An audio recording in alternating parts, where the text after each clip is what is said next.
빌립보서 2장 12절부터 16절까지의 말씀입니다. 빌립보서 2장 12절부터 16절까지의 말씀입니다. 우리 함께 읽도록 하겠습니다. 조금만 더 올려주세요. 같이 함께 읽도록 하겠습니다. 그러므로 나의 사랑하는 자들아, 너희가 나 있을 때뿐 아니라 더욱 지금 나 없을 때에도 항상 복종하여 두렵고 떨림으로 너희 구원을 이루라. 너희 안에서 행하시는 이는 하나님이시니 자기의 기쁘신 뜻을 위하여 너희에게 소원을 두고 행하게 하시나니 모든 일을 원망과 시비가 없이 하라. 이는 너희가 흠이 없고 순전하여 어그러지고 거스리는 세대 가운데서 하나님의 흠 없는 자녀로 세상에서 그들 가운데 빛들로 나타내며 생명의 말씀을 밝혀 나의 다름질이 헛되지 아니하고 수고도 헛되지 아니하므로 그리스도의 날에 내가 자랑할 것이 있게 하려 함이라. 아멘.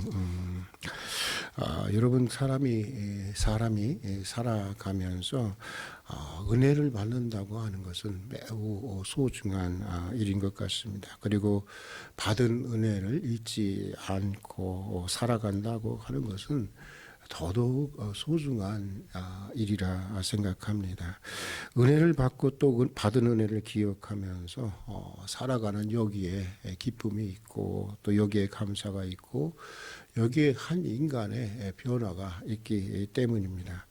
우리가 놀라운 그 하나님의 은총을 받은 그리스도인임에도 종종 이 변화를 상실하고 또 기쁨을 상실하고 살아가는 이유가 무엇일까 생각해 보면 받은 은혜를 잊어버렸기 때문입니다. 아니, 그 은혜를 충분히 깨닫지 못하고 살아가기 때문인 것 같습니다.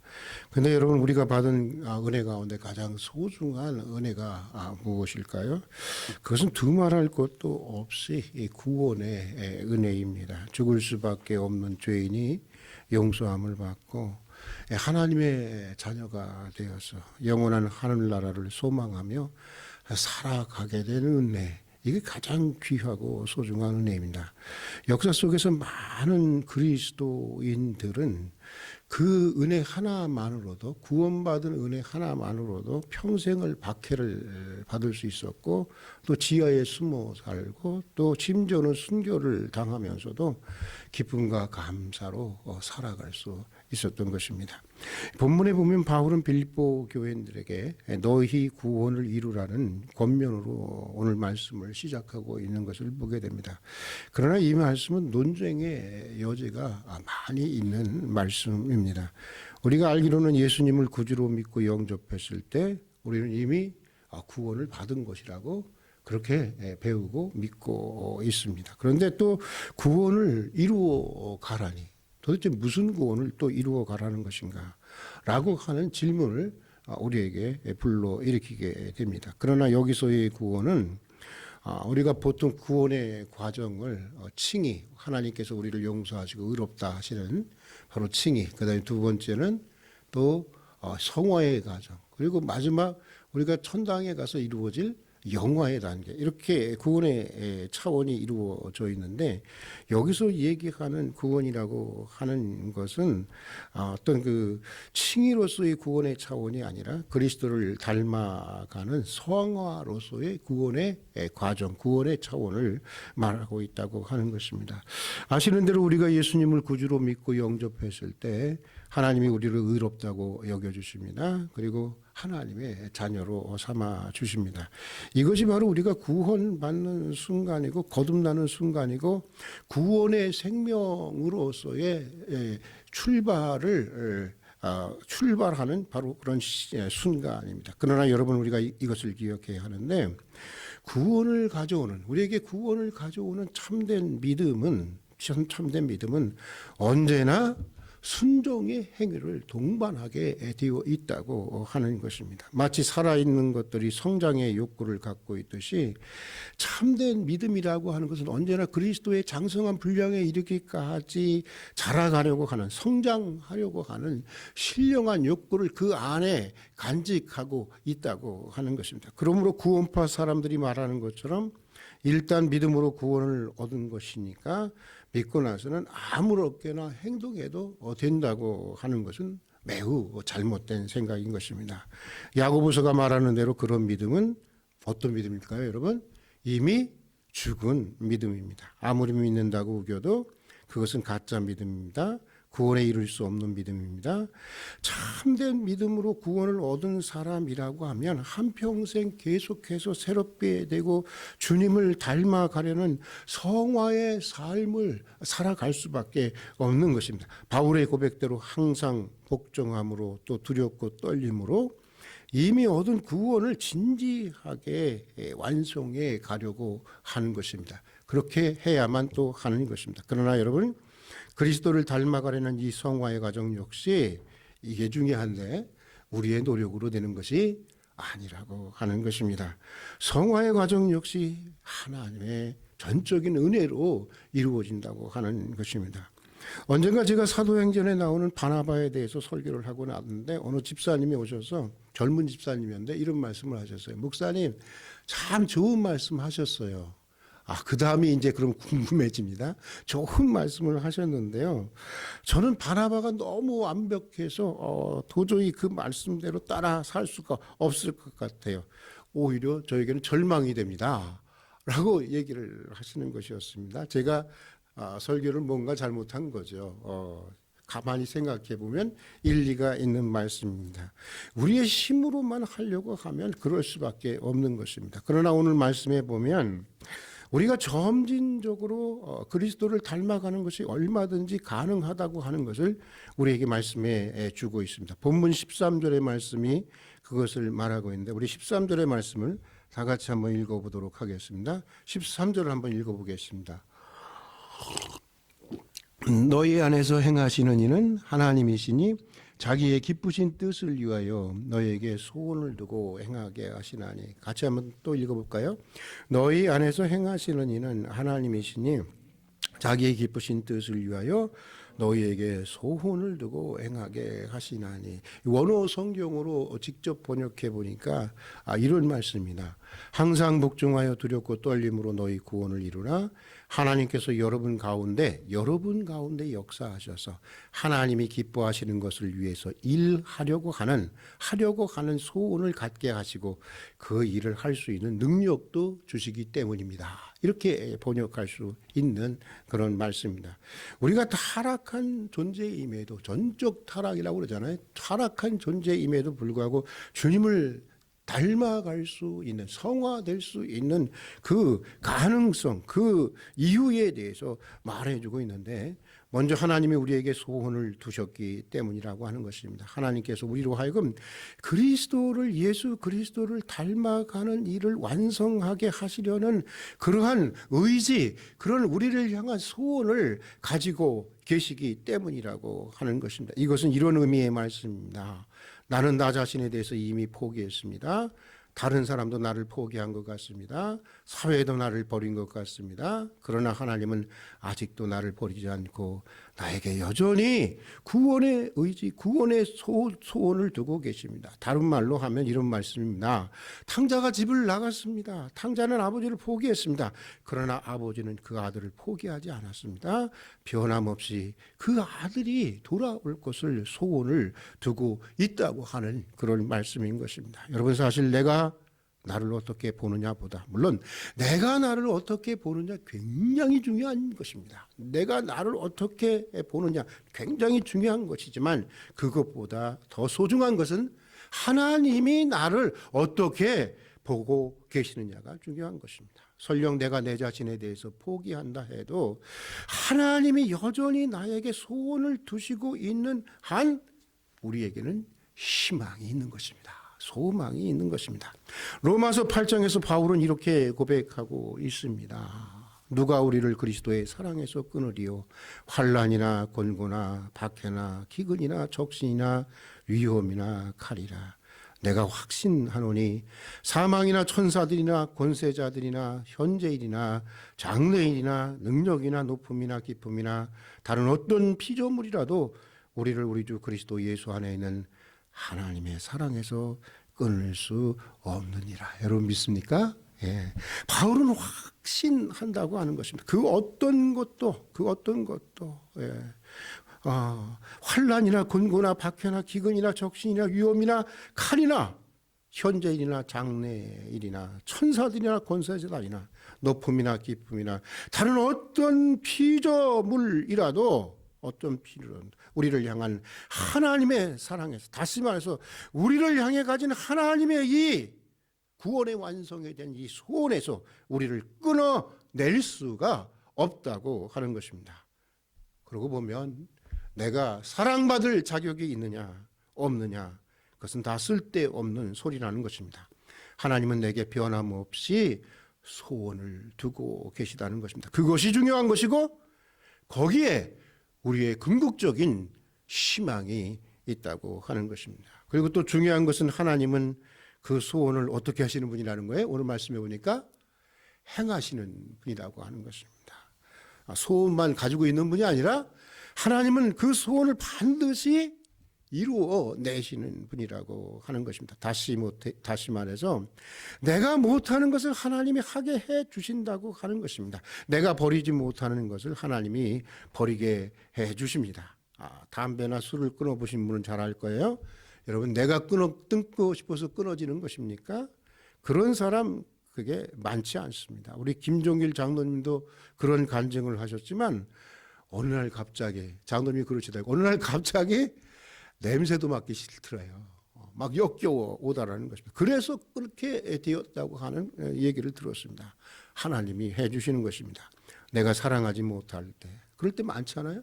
내가 사랑하지 못할 때 사랑하게 해주시는 것입니다. 내가 용서하지 못할 때 용서하게 해주시는 것입니다. 내가 겸손하지 못할 때 겸손하게 해주시는 것입니다. 내가 게으를 때 부지런하게 해주시는 것입니다. 내가 기도하지 않을 때 하나님은 여러모를 통해서, 여러 가지 일을 통해서 내가 기도하도록 기도의 자리로 불러내시는 것입니다. 어떤 책에서 읽었는데 유명한 성자가 있었습니다. 그의 겸손하고 온유한 성품에 제자들이 너무나 반해서 하루는 물었습니다. 선생님은 어떻게 해서 그런 성품을 가지게 되셨습니까? 그러자 이분은 빙그레 웃으면서 이렇게 대답을 합니다. 자네들이 모르는 한 가지 사건이 있었지. 무슨 말인지 알겠습니까? 한 번 하나님에게 호되게 맞았다는 것입니다. 정신없이 맞았다는 것입니다. 그렇게 맞고 나니까 겸손해지고 온유해지더라고 하는 것입니다. 여러분, 사도 바울이 겸손해진 이유가 무엇입니까? 사도 바울이 원래 그런 인품의 사람이었을까요? 그런 성품을 타고난 사람이었을까요? 아닙니다. 사도 바울의 서신을 읽어보면요, 사도 바울은 기질적으로 매우 전투적인 인간이었음을 알게 됩니다. 지구는 못 배기는 인간이었음을 알게 됩니다. 그러나 하나님이 그에게 질병이라는 사탄의 가시를 주셨습니다. 그래서 그를 겸손하게 하고 온유하게 하셨던 것입니다. 근대 계몽주의자들은 이런 그 인간관을 가지고 있었어요. 사람이라고 하는 것을 교육을 시키기만 하면은 사람들은 훌륭해져서 정말 우리가 천당이라고 상상하는 천당이라고 여기는 그 세계를 이 땅에서 이룰 수 있을 것이라고 생각을 했습니다. 근데 계몽주의 사람들은 그런 생각을 했습니다. 그래서 열심히 가르치고 열심히 배웠습니다. 그러나 그들의 주장은 세계 1차 대전 그리고 곧 이어 일어난 2차 대전을 통해서 완전히 붕괴하게 되었습니다. 여러분, 사람은 배운다고 좋아지는 것이 아닙니다. 결단한다고 또 새로워지는 것도 아닙니다. 물론 이런 노력들이 완전히 의미 없는 것은 아닌 것입니다. 그러나 인간의 변화와 성숙에는 반드시 주도적인 하나님의 역사가 있어야 하는 것입니다. 하나님의 은총이 있어야 하는 것입니다. 하나님의 은총이 새로운 사람을 만드는 것입니다. 여러분, 혹시 분수 아시죠? 분자와 분모가 있잖아요. 만약 분모가 무한대라면 그 위에 있는 분자의 수가 아무리 큰 수라고 할지라도 막 아무리 큰 수라고 하더라도 수학적으로 그것은 0으로 수렴된다는 걸 알고 계시잖아요. 그건 0과 가까운 수가 되는 거예요. 하나님의 은혜와 우리의 노력의 관계는 바로 그런 것입니다. 왜 우리는 우리의 노력에 대해서 얘기하면서도 불구하고 우리의 책임에 대해서 얘기함에도 불구하고 전적으로 하나님의 은혜라고 하느냐? 거기에는 이유가 있는 것입니다. 하나님의 은혜는 무한대이기 때문에.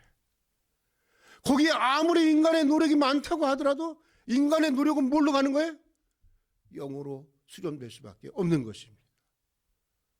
바로 이게 하나님과 우리의 관계인 것입니다.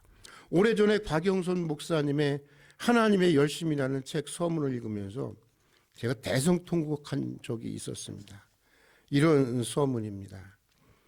제가 신앙에 대해 철이 들자 저를 가장 절망케 한 인물이 아브라함이었습니다. 그는 믿음으로 본토 친척을 떠나고 이삭을 쭉 바치고 참으로 많은 날을 회의와 낙심 속에서 몸부림쳐야 했습니다. 나는 왜 그런 믿음과 결심이 없는가고. 물론 여러분의 결심과 각오가 있었습니다. 그러나 늘 결론에 이르지는 못했습니다. 저는 야곱이 훨씬 좋았습니다. 아니, 좋아한다기보다는 그의 편이었습니다. 그래야만 저도 희망이 있으니까요. 그러나 어느 목사님이 요셉을 좋아한다는 말에 저는 또 야코가 죽어야 했습니다. 그런데 어느 날 야곱의 약복나루 사건이 그가 하나님께 매달린 사건이 아니라는 것을 알게 되었습니다. 아더 핑크는 요셉의 꿈을 그의 비전으로 생각하지 않는다고 했습니다. 게다가 모세가 하나님의 부르심에 기꺼이 응한 것이 아님을 알게 되었습니다. 아무도 위인으로 태어나지 않았습니다. 모두가 다 하나님께서 열심히 만들어낸 작품들이었습니다. 그래서 저도 드디어 감격과 항복을 외쳤습니다. 저 같은 것도 하나님의 열심히 위대한 반열에 서게 하실 것이라고. 여러분, 그렇습니다. 아무도 위인으로 태어난 사람은 없습니다. 특히 성경에 나오는 위대한 사람들일수록 그렇습니다. 그들은 모두 스스로의 힘으로는 넘을 수 없는, 스스로의 노력으로는 넘을 수 없는 많은 약점을 가지고 있었던 사람들이었습니다. 그러나 그들에게 소원을 두고 행하시는 하나님께서 그것들을 넘게 하시고 마침내 그들을 위대한 믿음의 조상으로 세우셨던 것입니다. 하나님의 신실하신 은혜가 그들을 그런 반열에 세워주셨던 것입니다. 자, 하나님이 우리에게 소원을 두고 행하신다는 것을 알면 이제 우리는 무엇을 해야 하겠습니까? 먼저 모든 일을 원망과 시비 없이 하라고 바울은 권면하고 있습니다. 크니 작으니 좋으니 나쁘니 불평하고 다투지 말라는 것입니다. 우리 인생이 하나님의 소원 안에 있고 하나님이 우리 각자의 삶을 최선으로 인도하고 계신다면 원망할 것도 없고 시비할 것도 없다는 것입니다. 지금 우리 각자는 하나님이 소원하시는 대로 각자가 최선의 길로 가고 있기 때문이라고 하는 것입니다. 불평할 일이 없다는 것입니다. 감사하며 지금 여기서 최선을 다할 뿐이라고 하는 것입니다. 바울은 하나님이 우리 각자에게 소원을 두고 행하신다는 것을 알고 그저 하나님의 부르심의 자리에서 기쁨으로 섬기는 제물이 되어야 한다고 말씀하고 있습니다. 오늘 본문 17절과 18절을 마지막으로 읽어보도록 하겠습니다. 17절과 18절 같이 읽어보겠습니다. 만일 너희 믿음의 제물과 섬김 위에 내가 나를 전제로 드릴지라도 나는 기뻐하고 너희 무리와 함께 기뻐하리니 이와 같이 너희도 기뻐하고 나와 함께 기뻐하라. 우리 다시 한번 읽어볼까요? 만일 너희 믿음의 제물과 섬김 위에 내가 나를 전제로 드릴지라도 나는 기뻐하고 너희 무리와 함께 기뻐하리니 이와 같이 너희도 기뻐하고 나와 함께 기뻐하라. 여러분, 전제라고 하는 것은 제사의 마지막 순간에 붓는 이 포도주나 짐승의 피를 의미하는 것입니다. 지금 바울은 빌립보 교회를 섬기는 일에 얼마든지 나 자신도 그렇게 될 수 있다는 것입니다. 여러분, 그렇게 하실 수 있겠어요? 그리고 너희도 그렇게 하라는 것입니다. 자신을 비워 죽기까지 섬기신 그리스도처럼 그렇게 살아가라고 하는 것입니다.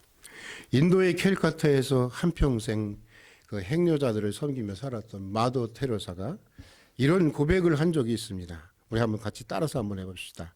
이웃을 조금만 섬기면 불평이 생깁니다.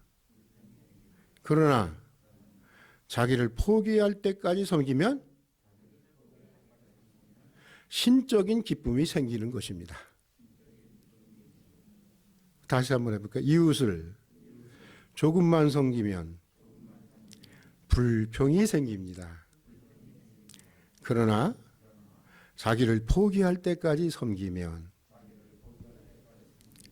무슨 기쁨이 생긴다고요? 신적인 기쁨이 생긴다고 하는 것입니다. 조금만 섬기기 때문에 불평이 생기는 것입니다. 불만이 생기는 것입니다. 우리 자신을 잃을 때까지 섬겨야 하는 것입니다. 그때 우리는 바울처럼 신적인 기쁨을 누릴 수 있게 되는 것입니다. 함께 기도하겠습니다. 오늘도 세상에 나가서 일을 시작하기 전에 먼저 주님을 예배하고 또 세상의 소리를 듣기 전에 먼저 주의 말씀을 듣게 해주신 것을 진심으로 감사드립니다. 주신 말씀대로 우리 안에 구원의 소원을 두고 역사하시는 주의 뜻을 따라서 항상 복종하고 또 두렵고 떨림으로 우리의 구원의 완성을 이루어갈 수 있도록 도와주시옵소서.